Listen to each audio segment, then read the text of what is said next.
नमस्कार साथियों, आपका स्वागत है आपके अपने यूट्यूब चैनल पे। आज हम लोग पढ़ेंगे जीव विज्ञान का कोशिका विज्ञान है, जिससे ये क्वेश्चन सीधे पूछा है। क्वेश्चन जो साइटोलॉजी है, ये किस पूछता है, कोशिका अध्ययन किसके तहत किया जाता है, तो साइटोलॉजी से। तो ये ध्यान रहे कि साइटोलॉजी जो एकदम डायरेक्ट पूछता है क्वेश्चन इससे। तो देखिए, ये हम लोग सोच रहे हैं कि 90 दिन में 45 दिन में, ये 45 दिन में टोटल का टोटल जीएस को खत्म कर दिया जाए, लूसेंट का। ये ध्यान है कि लूसेंट का हम लोग पढ़ रहे हैं पहले, लूसेंट। उसके बाद से ये जो खान सर का किताब है और इसके झा सर का किताब है, ठीक है ना, झा सर का। तो ये सब तीनों चारों किताब का हम लोग पढ़ेंगे। तो कोशिश करके आप लोग को ये वीडियो देखिए और लाइक करिएगा, कम से कम 25 लाइक, ठीक है। जैसे कि लाइक नहीं कर रहे हैं तो थोड़ा मोटिवेशन थोड़ा सा डाउन हो जा रहा है, तो कोशिश करके आप लोग करिए और सब्सक्राइब करते रहिएगा, ठीक है। आगे बढ़ते हैं क्वेश्चन पे।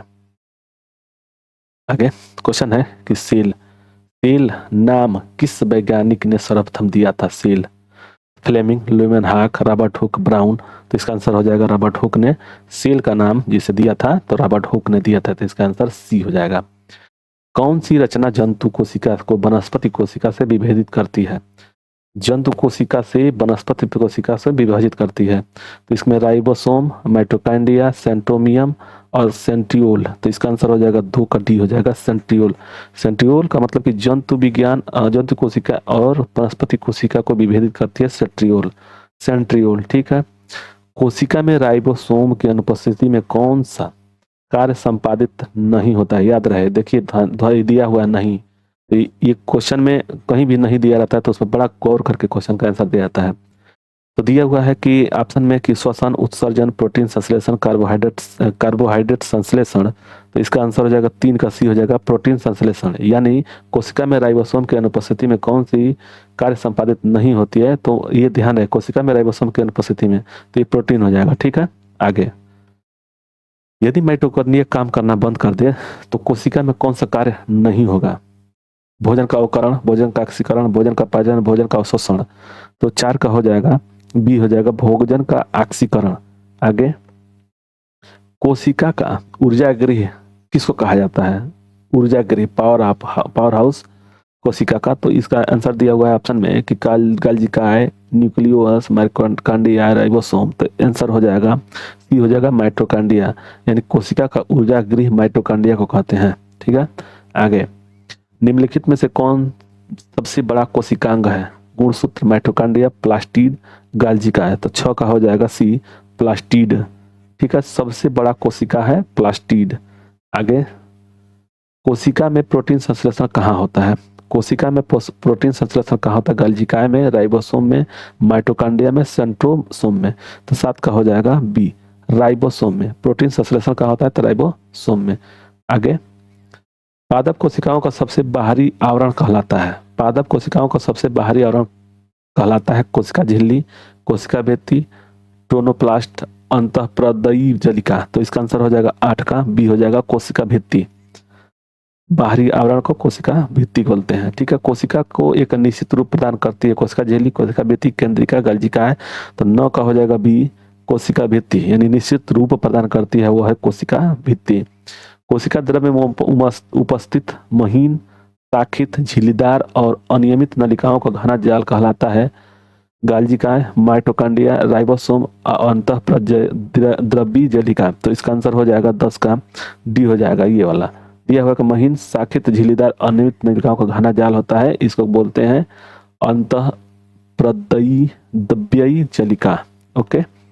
प्रोटीन का निर्माण सक्रिय स्थल है। प्रोटीन का निर्माण जो सक्रिय स्थल है कहाँ है? लाइसोसोम, राइबोसोम, माइटोकॉन्ड्रिया, गाल्जिका है। तो 11 का हो जाएगा बी, राइबोसोम, ठीक है ना। प्रोटीन का निर्माण जो होता है राइबोसोम में होता है। आगे, कौन सा कोशिकांग केवल पादप कोशिका में पाया जाता है? कौन सा कोशिकांग केवल पादप कोशिका में पाया जाता है? तो इसका आंसर हो जाएगा डी, उपयुक्त सभी है। मतलब अच्छा, यदि आपको कोशिकांग केवल पादप में पाया जाता है, कोशिका भित्ति, लवक, रक्तिकाएं, ये जो सब तीनों है सब पादप में पाए जाते हैं, ठीक है। तो इसका आंसर हो जाएगा उपयुक्त सभी।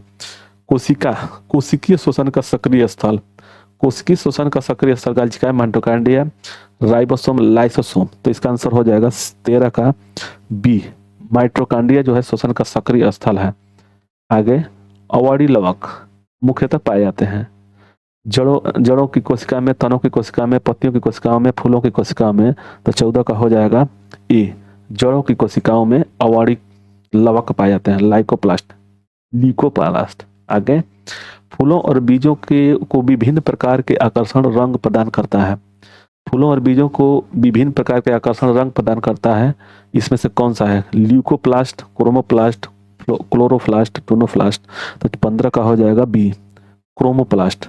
आगे हम लोग चलेंगे, पत्तियों को हरे रंग प्रदान करता है, इसमें से कौन सा? तो 16 का हो जाएगा बी, हो जाएगा क्लोरोप्लास्ट। जो पत्तियों का हरा रंग होता है वो क्लोरोप्लास्ट के कारण होता है। आगे, कोशिका की आत्महत्या थैली, कोशिका की आत्महत्या थैली, ये इंपॉर्टेंट क्वेश्चन है, ठीक है ना। कोशिका की आत्महत्या थैली किसको बोलते हैं? तो राइबोसोम को लाइसोसोम, राइबोसोम, न्यूक्लियोमसोम और गाल्जिका। तो इसका 17 का हो जाएगा, ये हो जाएगा lysosome.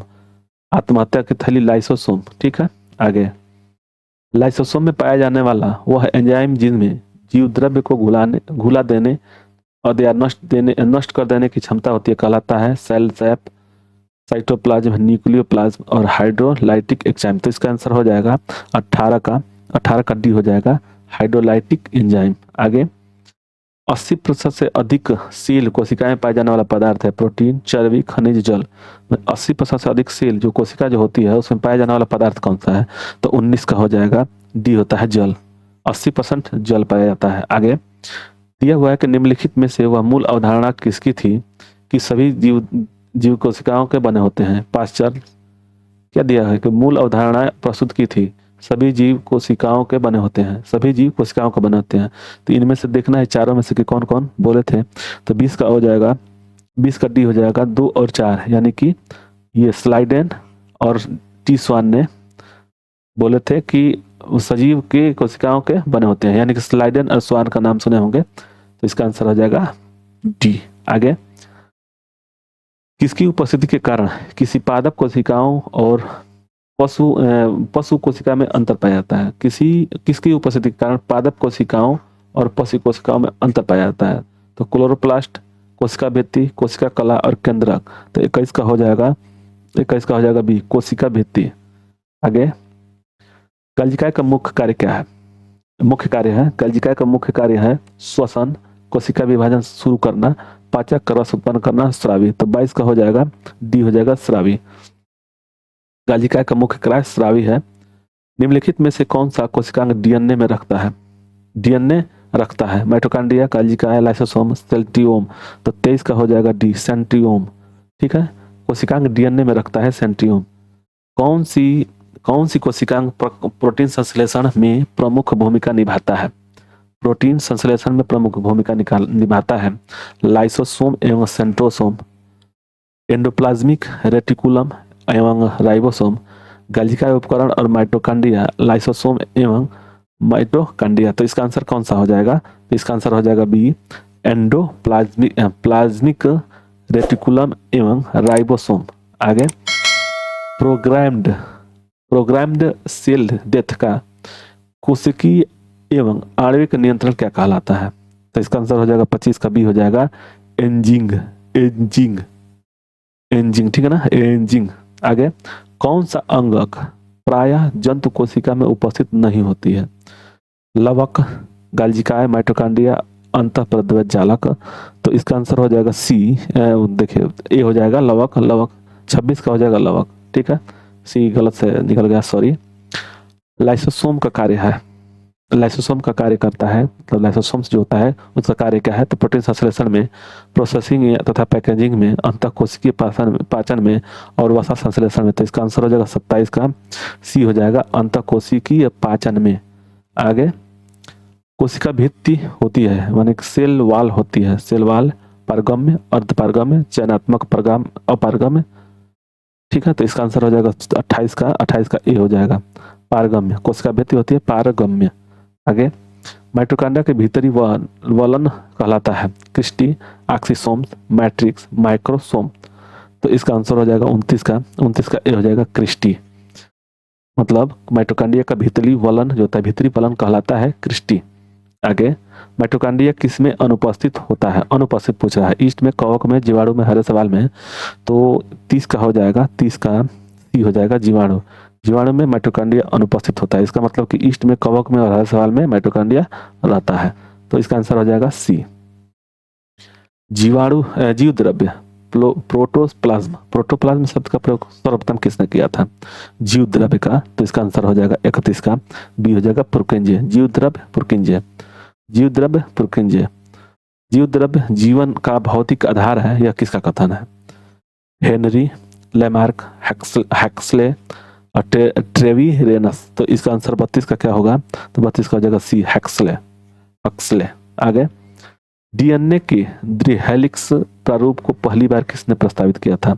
Watson and Crick, Lamarck तथा Darwin, Fisher and Haldane, Hugo de Vries. तो इसका आंसर क्या होगा? 33 का ए हो जाएगा, वाटसन एंड क्रिक। डीएनए के द्विहेलिक्स प्रारूप को पहली बार किसने प्रस्तावित किया था? तो वाटसन और क्रिक ने।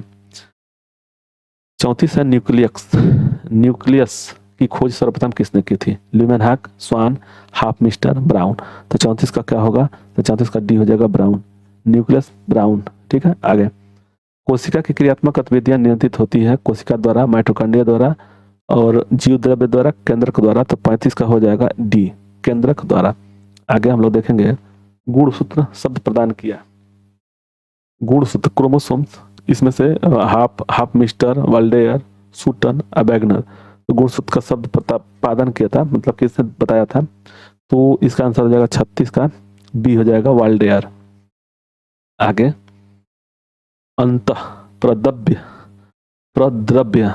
अंतःप्रद्रव्य जालक की खोज की थी। सूटन ने, पोर्टर ने, वाटसन ने, रॉबर्ट्स ने।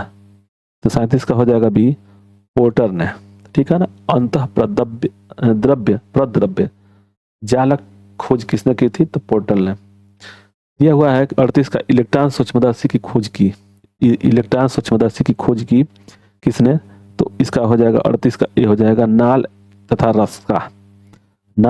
रस का। आगे वास्तविक केंद्रक किसमें अनुपस्थित होते हैं? जीवाणु में, हरे सवाल में, कवक में, लाइकोनों में। तो इसका आंसर हो जाएगा 39 का ए हो जाएगा, जीवाणु में केंद्रक अनुपस्थित होते हैं। ठीक। सर्वाधिक संख्या 2n में गुणसूत्र पाए जाते हैं। गन्ना में, आलू में, मनुष्य में, आफियोग्लोसस में। तो इसका आंसर हो जाएगा 40 का डी हो जाएगा, आफियोग्लोसस में। आगे हम लोग देखेंगे 41 है कि कोशिका का जीवित अंश जीव द्रव्य कहलाता है, वह किससे बना होता है? तो 41 का क्या हो जाएगा? डी। दिया हुआ है कोशिका का जीवित अंश जीव द्रव्य कहलाता है, वह किससे बना होता है?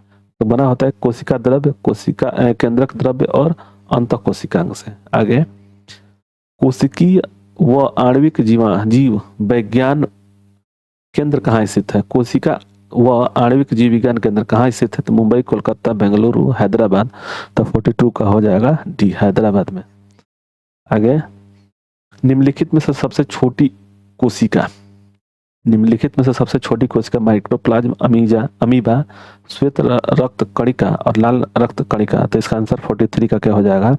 43 का एक हो जाएगा, माइक्रोप्लाज्म ए। ठीक है।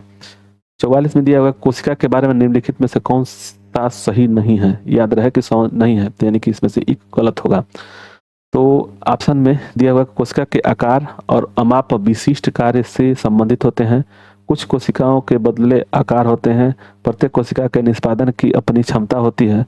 सभी देह ऊतकों में एक ही प्रकार की कोशिकाएं विद्यमान है। तो 44 का हो जाएगा डी हो जाएगा, सभी देह ऊतकों में एक ही प्रकार का कोशिकाएं विद्यमान है। निम्नलिखित कोशिका अंगों में कौन सा अर्धपारगम्य है? कोशिका झिल्ली, प्लाज्मा झिल्ली और कोशिका भित्ति और केंद्रक। तो 45 का हो जाएगा ए, कोशिका झिल्ली। इसमें दिया हुआ है कि कोशिका झिल्ली कोशिका अंगों के कौन सा अर्धपारगम्य है? तो अर्धपारगम्य हो गया कोशिका झिल्ली। 45 यानी क्वेश्चन आगे बढ़ते हैं। 46 में निम्नलिखित पोषकों में से कौन सा एक पौधों की कोशिका भित्ति का एक संरचनात्मक घटक है? मैग्नीज, पोटेशियम, फास्फोरस और कैल्शियम। तो 46 का हो जाएगा ए, मैग्नीज। आगे देखते हैं न्यूक्लियस के बाहर डीएनए कहाँ मिलता है? गाल्जिकाय, राइबोसोम, माइटोकॉन्ड्रिया, अंतर्द्रव्यी जलिका में। तो इसका आंसर हो जाएगा 47 का सी, माइटोकॉन्ड्रिया में, यानी कि न्यूक्लियस की बाहर डीएनए कहाँ मिलता है, तो माइटोकॉन्ड्रिया में। आगे 48 क्वेश्चन है कि कोशिका कला वर्णात्मकतः परगम में होती है क्योंकि, तो इसका आंसर हो जाएगा 48 का डी हो जाएगा कि यह कुछ अणुओं के अंदर या बाहर की ओर संचलन को कोशिकाओं में से होने देती है, जबकि अन्य कोशिकाओं में संचलन को रोक दिया जाता है। ठीक है, तो इतना तक है इसमें। इसमें कोशिका विज्ञान में 48 क्वेश्चन था लुसेंट के ऑब्जेक्टिव क्वेश्चन में। ठीक है, तो आप लोगों को जो वीडियो अच्छा लगे तो लाइक से सब्सक्राइब करें। धन्यवाद।